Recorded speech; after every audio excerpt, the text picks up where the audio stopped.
meil on teile taas kord häid uudiseid. Avasime Tallinna lennujaama reisiterminali 0 korrusel uue lähteväravate ala.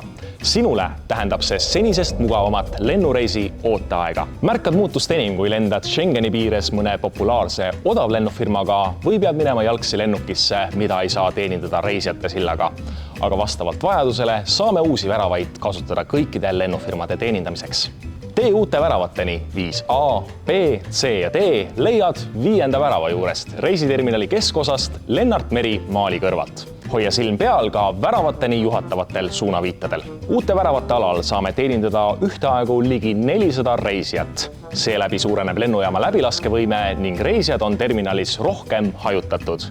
Seega on igalühel teist rohkem isiklikku ruumi.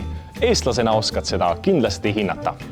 Septembri lõpus avame uute lähteväravate alal ka R-kioski iseteeninduspoe, kus saab lennureisile mugavalt kaasa osta snäkke, maiustusi, kuumi ja külmi jooke ja kõike muud paremat.